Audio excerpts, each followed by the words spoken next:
Hey guys, welcome to another recent viewing video, and this time around I'm talking about a TV show. I think this is only the second time that I've done one of these videos based on a TV show, and that was with the first season of Californication, which is a show that I really should go back to and watch more of, since I was about halfway through season 2. But I'm prone to saying or believing or wishing or wanting to do things and then putting them off for long periods of time. So that brings us to this one, which is on the first season of Orange is the New Black, a TV show that I have, gandered at longingly, like wanting to check it out, but just never, just never giving myself the time to do it until recently.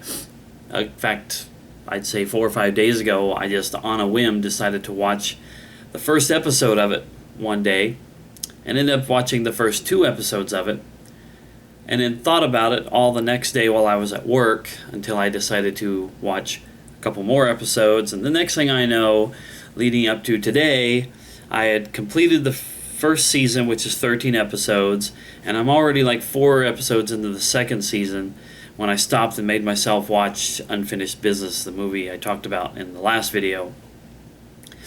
I was like, I've just got to consume this show. I'm really, really enjoying it. And I know I'm going to struggle in this video with kind of really articulating why I like it so much, but I really, really do. I think this is one of the best shows I've seen in years. I would definitely say, without a shadow of a doubt, it has to be in like my top 10 favorite TV shows at this point right now. Now, like I said, I'm into season 4, and season 3 is available to watch. And unfortunately, some of the people that I know on Facebook and whatnot who've seen the show have not had the best things to say about season 3, so I'm kind of bracing myself for that. But for right now, it's been pretty good, especially the first season. So anyway, the show is about a lady who goes to prison for a crime that she committed 10 years prior, during a time when she was dating this lady who just happened to be a big-time drug dealer, drug smuggler, drug runner, or something like that.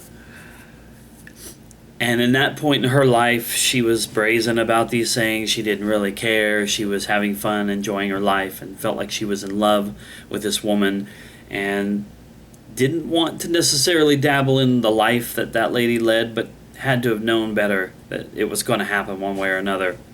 So one time she transports some money, I think from the U.S. to Europe, or somewhere in Europe to another place in Europe. And anyway, I don't think they've really established yet even though we're in the season 2, or I'm in the season 2, they have not established exactly what happened that got her sent to jail. But anyway, it happened. She did something back then. Well, I guess I should clear this up. She didn't get busted for it when it happened. It was years later, and her girlfriend, ex-girlfriend, kind of named her, and that caused her to have to go to jail after all these years. By that point in her life, she's engaged to this guy who's a writer, and they seem pretty happy, and her life seems to be going pretty well.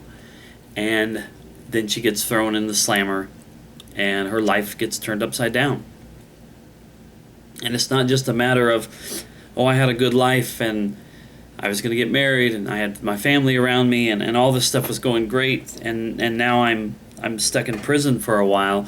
There is, of course, all the shit that comes with being in prison. Not that I can say that I know what life would be like in prison. My experience with that is watching movies like The Green Mile or Shawshank Redemption, and seeing the occasional kind of like documentary style thing on TV. So I don't know what it would be like in prison, let alone a woman's prison. But this seems to establish a lot of stuff that you would imagine could go down. This is the thing about it. Before I started watching this show, I read something online coming from a person, a real life person, who part of this scenario was based on, her life. And she said that it was a really good, accurate depiction of a lot of things that she dealt with. Now, there were some things that she claims, that it it's kind of at the creative liberty of the writers and actors and producers and stuff of the show to create some scenarios and characters and whatnot that aren't wholly realistic. But I'm not dumb enough to think that this is exactly how it is. This is a show that is considered a comedy. Wikipedia calls it a comedy drama, which is good, because I thought going into the show that it was just going to be balls to the walls comedy and goofy and stuff. Maybe that's why I avoided it for so long. But when I finally got into it, I realized, no, it's very dramatic. It's very serious at times. It takes dark turns. It looks at a lot of things that I don't think I've ever really seen a show touch on. I mean, it shows things from racial relations to drug addictions like meth. It shows how, especially men working in positions in like women's prisons, can kind of use their power to rule in certain kinds of ways. It showed even corruption at the level of a correctional facility. It showed all kinds of stuff, and then it just showed like clique type things that you would think about, in high school, things that you wouldn't think of adults doing, but it's there. And it deals with people going through all kinds of shit in their own past, from disconnections with their family or their parents, people who didn't even have any kind of family, people who got into drugs, violence, people who were a little insane in different kinds of ways. It's just really, it's deep. I don't know how else to say it. Superficially, you might think it's just a silly comedy about a bunch of women in prison, and you would be way off. It's very dramatic. The show uses what I know. Lost wasn't the first show to ever use it. This particular technique, but it shows a lot of flashbacks to give you backstory on all these different ladies and other characters in the show. And it does it really, really well. And it's a lot more spaced out, though. Like I said, there were characters who were there for the entirety of Season 1 and never got a flashback or a storyline about them until Season 2. But it's a big cast. I'm going to read some of the names here. Taylor Schilling plays the lead character, Piper, who, it's based around her and her life, but sometimes she's not always the major force in an episode or a storyline. I don't know if I'm going to pronounce her name right, but Laura Prepon, she was, I don't remember her character's name because I didn't care much for the show, but that 70s show, she was the main, red-haired lady on that show. She's in this. Kate Mulgrew, Jason Biggs, Natasha Lyon. I wish I could think of how her name is actually pronounced, but Taryn Manning. I want to go back to Kate Mulgrew because I have to say she's kind of a driving force as to why I was attracted to this show, because that's Captain Janeway from Star Trek Voyager. The Next Generation is my favorite. Deep Space Nine is a close second. Voyager is basically a close third, because those three Star Treks all came around the same time, or at least flowed from one into the other, and they were all shot and wrote and acted pretty much the same way. So I was on board with all of them. And Captain Janeway was awesome. Kate Mulgrew was awesome in that role. I thought it was great to have a female captain. It should have happened a lot sooner. And I love her in this show as a really badass Russian cook who runs the kitchen for the most part and has some power in the thing. And she lends some credence to, or not necessarily credence, but she lends some sort of presence in the show that I really, really liked. And because of her age, let's see, she is at this point 60 years old. Because of her age and because of how physical and gritty and grimy this show can be, like, you see her dealing with back pains and having her legs shaved, and she's just like, everybody in this show is so freaking real.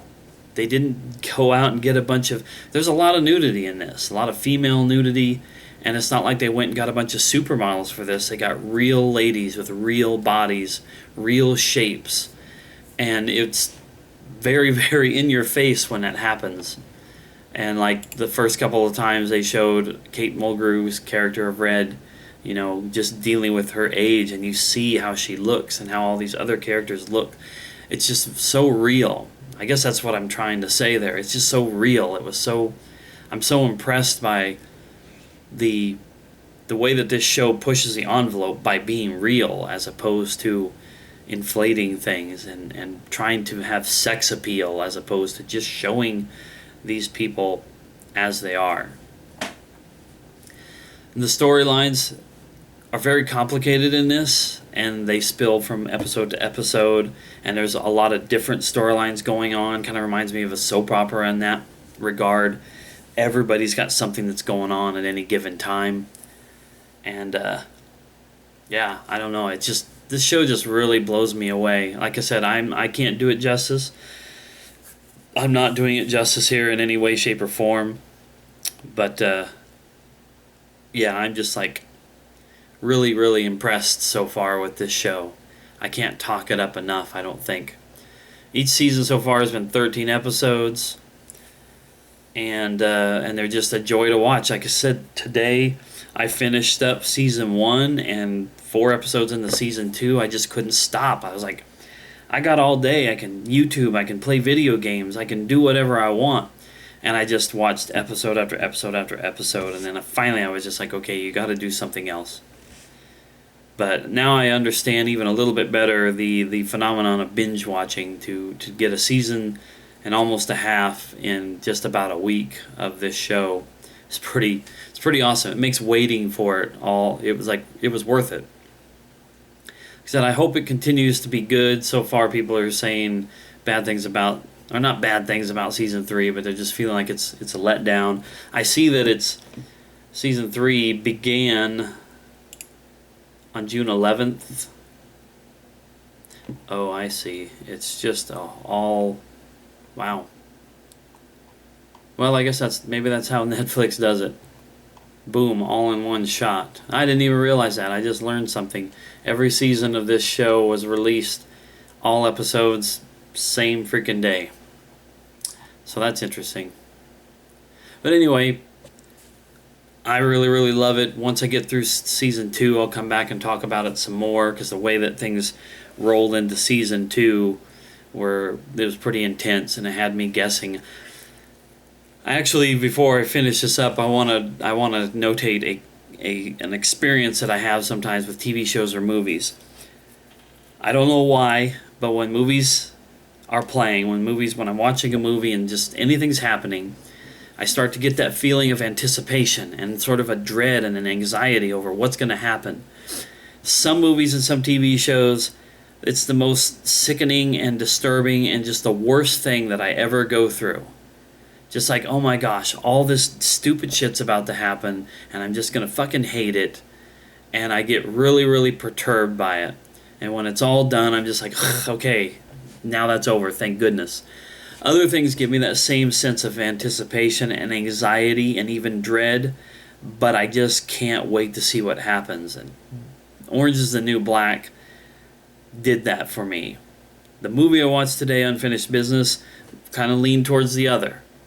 But with this one, it's almost like I can't wait for each episode to be over so I can just see what's going to happen in the next one. And I guess what I'm just trying to say is that's the way a show should be. That's the way a movie should be. That's the way a story should be. And yeah, so that's what Orange is the New Black Season 1 meant to me. It's really, really awesome. I love learning all these things about these people. I love seeing all these characters change. Never seen character evolution done so well with a show, with very few instances of like, what the fuck? Very, very few. So far, all of this has just been spot on and top notch. But anyway, that's just my thoughts about it. Nobody cares. But Orange is the New Black. If you haven't seen it, check it out. At this point right now, 3 seasons of it available on Netflix. 2 seasons. The first 2 seasons are available to buy on DVD. And I'm probably going to purchase those at some point because they're cheap. It's so good. Yep. Alright, that's it, guys. Thanks for watching. See you next time.